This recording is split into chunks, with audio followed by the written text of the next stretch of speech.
അവൻ ജീവിപ്പിക്കുകയും മരിപ്പിക്കുകയും ചെയ്യുന്നു. അവങ്കലേക്ക് തന്നെ നിങ്ങൾ മടക്കപ്പെടുകയും ചെയ്യുന്നു. മനുഷ്യരെ, നിങ്ങളുടെ രക്ഷിതാവിങ്കിൽ നിന്നുള്ള സതുപദേശവും മനസ്സുകളിലുള്ള രോഗത്തിന് ശമനവും നിങ്ങൾക്ക് വന്നു കിട്ടിയിരിക്കുന്നു. സത്യവിശ്വാസികൾക്ക് മാർഗദർശനവും കാരുണ്യവും വന്നു കിട്ടിയിരിക്കുന്നു. പറയുക, അള്ളാഹുവിന്റെ അനുഗ്രഹം കൊണ്ടും കാരുണ്യം കൊണ്ടുമാണത്. അതുകൊണ്ട് അവർ സന്തോഷിച്ചു കൊള്ളട്ടെ. അതാണ് അവർ സമ്പാദിച്ചു കൂട്ടിക്കൊണ്ടിരിക്കുന്നതിനേക്കാൾ ഉത്തമമായിട്ടുള്ളത്. പറയുക, അള്ളാഹു നിങ്ങൾക്കിറക്കി തന്ന ആഹാരത്തെപ്പറ്റി നിങ്ങൾ ചിന്തിച്ചിട്ടുണ്ടോ? എന്നിട്ട് അതിൽ ചിലത് നിങ്ങൾ നിഷിദ്ധവും വേറെ ചിലത് അനുവദനീയവുമാക്കിയിരിക്കുന്നു. പറയുക, അള്ളാഹുവാണോ നിങ്ങൾക്ക് അതിന് അനുവാദം തന്നത്? അതല്ല, നിങ്ങൾ അള്ളാഹുവിന്റെ പേരിൽ കെട്ടിച്ചമയ്ക്കുകയാണോ? അള്ളാഹുവിന്റെ പേരിൽ കള്ളം കെട്ടിച്ചമയ്ക്കുന്നവരുടെ വിചാരം ഉയർത്തെഴുന്നേൽപ്പിന്റെ നാളിൽ എന്തായിരിക്കും? തീർച്ചയായും അള്ളാഹു ജനങ്ങളോട് ഔദാര്യം കാണിക്കുന്നവനാകുന്നു. പക്ഷേ അവരിൽ അധിക പേരും നന്ദി കാണിക്കുന്നില്ല. നബിയെ, നീ വല്ല കാര്യത്തിലും ഏർപ്പെടുകയോ അതിനെപ്പറ്റി ഖുർആനിൽ നിന്ന് വല്ലതും ഓതി കേൾപ്പിക്കുകയോ നിങ്ങൾ ഏതെങ്കിലും പ്രവർത്തനത്തിൽ ഏർപ്പെടുകയോ ചെയ്യുന്നുവെങ്കിൽ നിങ്ങൾ അതിൽ മുഴുകുന്ന സമയത്ത് നിങ്ങളുടെ മേൽ സാക്ഷിയായി നാം ഉണ്ടാകാതിരിക്കുകയില്ല. ഭൂമിയിലോ ആകാശത്തോ ഉള്ള ഒരു അണുവോളമുള്ള യാതൊന്നും നിന്റെ രക്ഷിതാവിന്റെ ശ്രദ്ധയിൽ നിന്ന് വിട്ടുപോകുകയില്ല. അതിനേക്കാൾ ചെറുതോ വലുതോ ആയിട്ടുള്ള യാതൊന്നും സ്പഷ്ടമായ ഒരു രേഖയിൽ ഉൾപ്പെടാത്തതായി ഇല്ല. ശ്രദ്ധിക്കുക, തീർച്ചയായും അള്ളാഹുവിന്റെ മിത്രങ്ങളാരോ അവർക്ക് യാതൊരു ഭയവുമില്ല. അവർ ദുഃഖിക്കേണ്ടി വരികയുമില്ല. വിശ്വസിക്കുകയും സൂക്ഷ്മത പാലിച്ചുകൊണ്ടിരിക്കുകയും ചെയ്യുന്നവരത്രേ അവർ. അവർക്കാണ് ഐഹിക ജീവിതത്തിലും പരലോകത്തും സന്തോഷവാർത്തയുള്ളത്. അള്ളാഹുവിന്റെ വചനങ്ങൾക്ക് യാതൊരു മാറ്റവുമില്ല.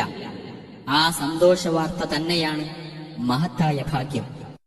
നബിയെ, അവരുടെ വാക്ക് നിനക്ക് വ്യസനമുണ്ടാക്കാതിരിക്കട്ടെ. തീർച്ചയായും പ്രതാപം മുഴുവൻ അള്ളാഹുവിനാകുന്നു. അവൻ എല്ലാം കേൾക്കുന്നവനും അറിയുന്നവനുമത്രേ. ശ്രദ്ധിക്കുക, തീർച്ചയായും അള്ളാഹുവിനുള്ളതാകുന്നു ആകാശങ്ങളിലുള്ളവരും ഭൂമിയിലുള്ളവരുമെല്ലാം. അള്ളാഹുവിന് പുറമെ പങ്കാളികളെ വിളിച്ചു പ്രാർത്ഥിക്കുന്നവർ എന്തൊന്നിനെയാണ് പിൻപറ്റുന്നത്? അവർ ഊഹത്തെ മാത്രമാണ് പിന്തുടരുന്നത്. അവർ അനുമാനിച്ച് പറയുക മാത്രമാണ് ചെയ്യുന്നത്. അവനത്രേ നിങ്ങൾക്കു വേണ്ടി രാത്രിയെ ശാന്തമായി കഴിയത്തക്ക വിധവും പകലിനെ വെളിച്ചമുള്ളതും ആക്കിത്തന്നത്. തീർച്ചയായും കേട്ട് മനസ്സിലാക്കുന്ന ആളുകൾക്ക് അതിൽ ദൃഷ്ടാന്തങ്ങളുണ്ട്.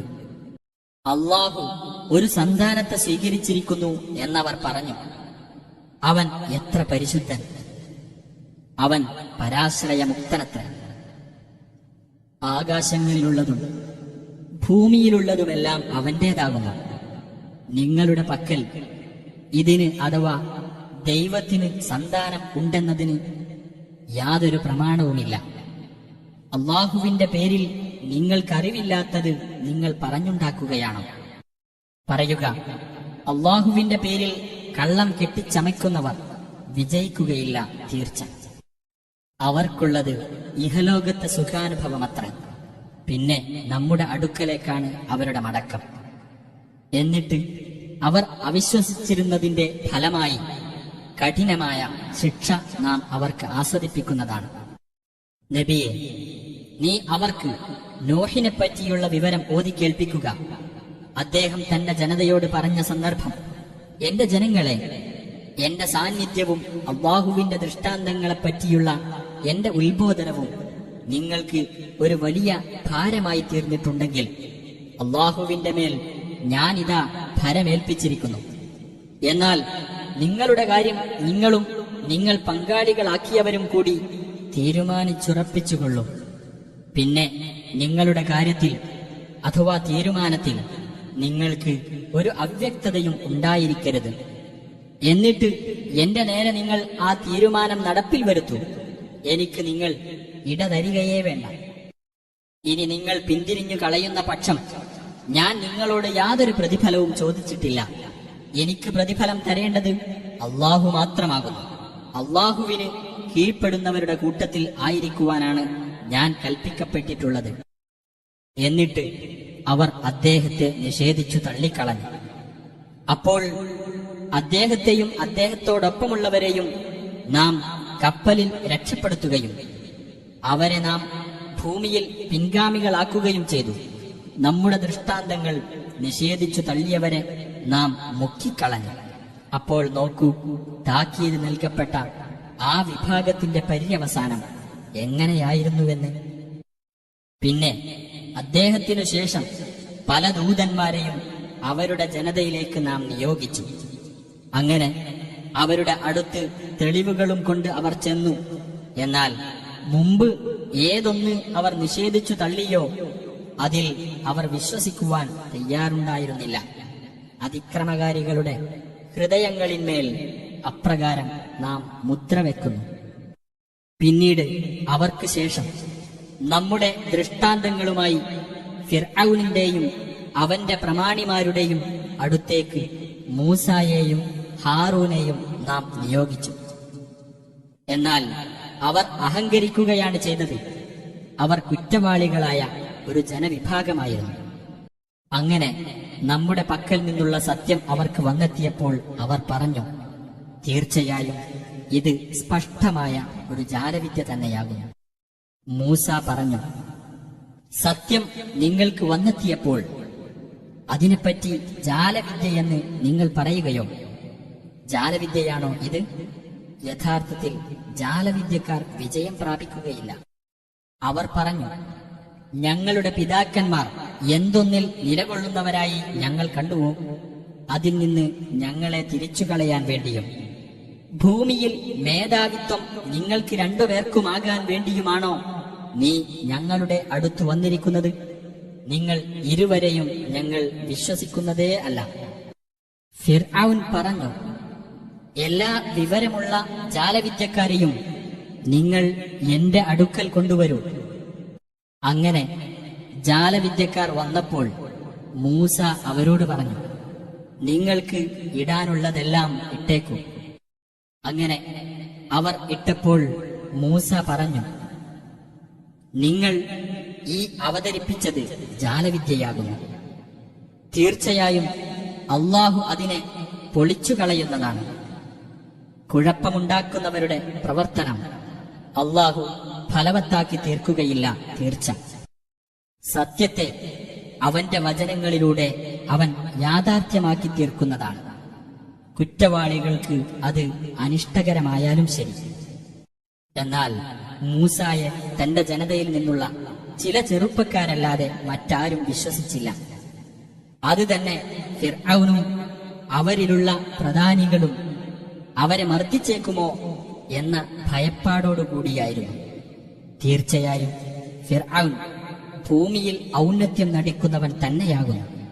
തീർച്ചയായും അവൻ അതിരു കവിഞ്ഞവരുടെ കൂട്ടത്തിൽ തന്നെയാകുന്നു. മൂസ പറഞ്ഞു, എന്റെ ജനങ്ങളെ, നിങ്ങൾ അള്ളാഹുവിൽ വിശ്വസിച്ചിട്ടുണ്ടെങ്കിൽ അവന്റെ മേൽ നിങ്ങൾ ഭരമേൽപ്പിക്കുക, നിങ്ങൾ അവന് കീഴ്പ്പെട്ടവരാണെങ്കിൽ. അപ്പോൾ അവർ പറഞ്ഞു, അള്ളാഹുവിന്റെ മേൽ ഞങ്ങൾ ഭരമേൽപ്പിച്ചിരിക്കുന്നു.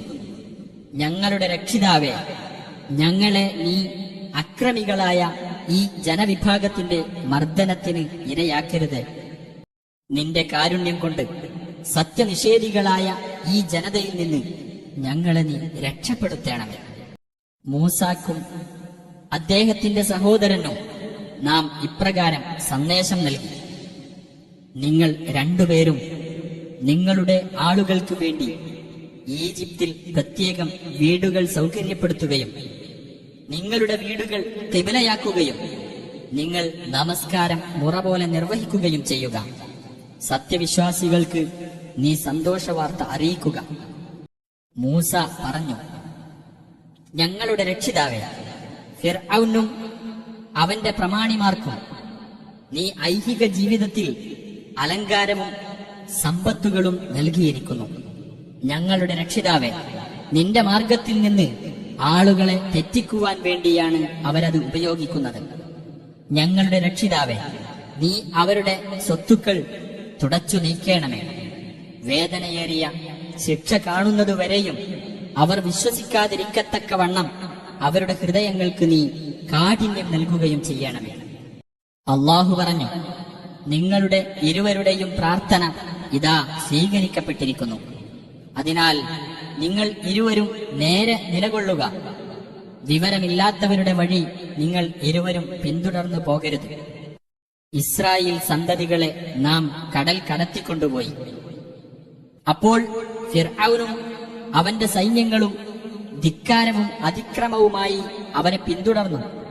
ഒടുവിൽ മുങ്ങി മരിക്കാറായപ്പോൾ അവൻ പറഞ്ഞു, ഇസ്രായേൽ സന്തതികൾ ഏതൊരു ദൈവത്തിൽ വിശ്വസിച്ചിരിക്കുന്നുവോ അവനല്ലാതെ യാതൊരു ദൈവവുമില്ല എന്ന് ഞാൻ വിശ്വസിച്ചിരിക്കുന്നു. ഞാൻ അവന് കീഴ്പ്പെട്ടവരുടെ കൂട്ടത്തിലാകുന്നു. അള്ളാഹു അവനോട് പറഞ്ഞു, മുമ്പൊക്കെ ധിക്കരിക്കുകയും കുഴപ്പക്കാരുടെ കൂട്ടത്തിലായിരിക്കുകയും ചെയ്തിട്ട് ഇപ്പോഴാണോ നീ വിശ്വസിക്കുന്നത്? എന്നാൽ നിന്റെ പുറകെ വരുന്നവർക്ക് നീ ഒരു ദൃഷ്ടാന്തമായിരിക്കേണ്ടതിനു വേണ്ടി ഇന്നു നിന്റെ ശരീരത്തെ നാം രക്ഷപ്പെടുത്തിയെടുക്കുന്നതാണ്. തീർച്ചയായും മനുഷ്യരിൽ ധാരാളം പേർ നമ്മുടെ ദൃഷ്ടാന്തങ്ങളെപ്പറ്റി അശ്രദ്ധരാകുന്നു. തീർച്ചയായും ഇസ്രായേൽ സന്തതികളെ ഉചിതമായ ഒരു താവളത്തിൽ നാം കുടിയിരുത്തുകയും വിശിഷ്ടമായ വസ്തുക്കളിൽ നിന്ന് അവർക്ക് നാം ആഹാരം നൽകുകയും ചെയ്തു. എന്നാൽ അവർക്ക് അറിവ് വന്നു കിട്ടിയതിനു ശേഷം തന്നെയാണ് അവർ ഭിന്നിച്ചത്. അവർ ഭിന്നിച്ചുകൊണ്ടിരുന്ന കാര്യത്തിൽ ഉയർത്തെഴുന്നേൽപ്പിന്റെ നാളിൽ നിന്റെ രക്ഷിതാവ് അവർക്കിടയിൽ വിധി കൽപ്പിക്കുക തന്നെ ചെയ്യും. ഇനി നിനക്കു നാം അവതരിപ്പിച്ചു തന്നതിനെപ്പറ്റി നിനക്ക് വല്ല സംശയവുമുണ്ടെങ്കിൽ നിനക്ക് മുമ്പ് തന്നെ വേദഗ്രന്ഥം വായിച്ചു വരുന്നവരോട് ചോദിച്ചു നോക്കുക.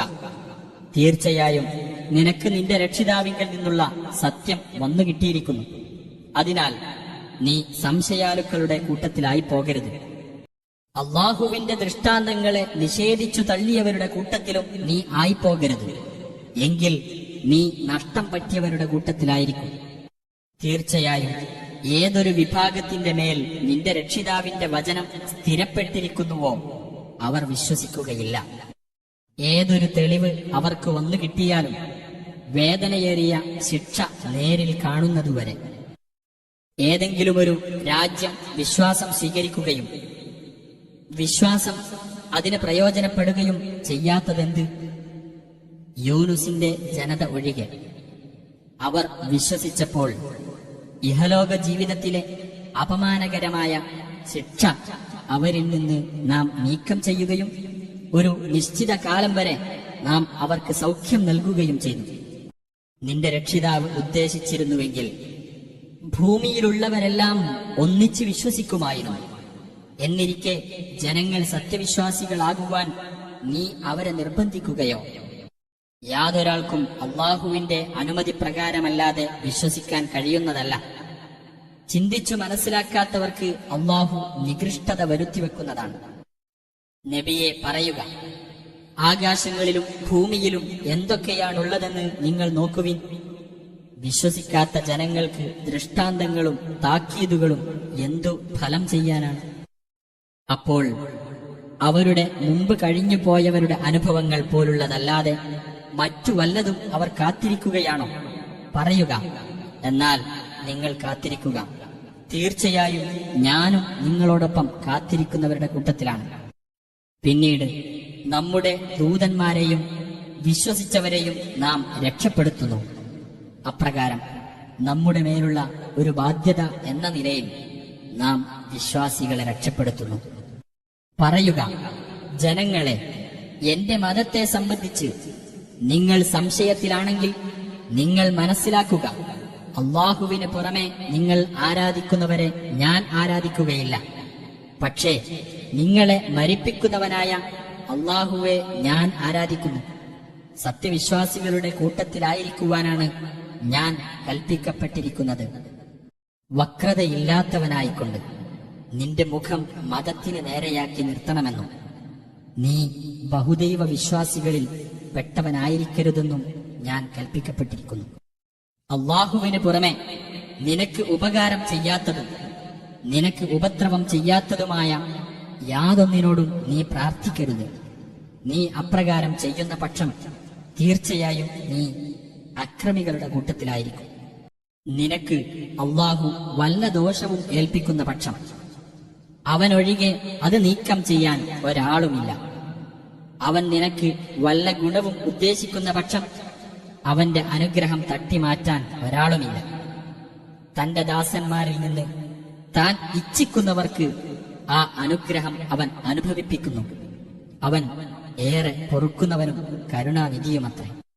പറയുക, ഹേ ജനങ്ങളെ, നിങ്ങളുടെ രക്ഷിതാവിങ്കിൽ നിന്നുള്ള സത്യം നിങ്ങൾക്ക് വന്നെത്തിയിരിക്കുന്നു. അതിനാൽ ആർ നേർവഴി സ്വീകരിക്കുന്നുവോ അവൻ തന്റെ ഗുണത്തിനു വേണ്ടി തന്നെയാണ് നേർവഴി സ്വീകരിക്കുന്നത്.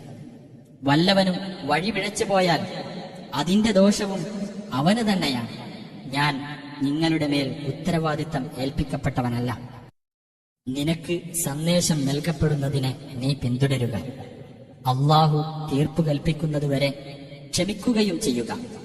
തീർപ്പു കൽപ്പിക്കുന്നവരിൽ ഉത്തമനത്രേ അവൻ.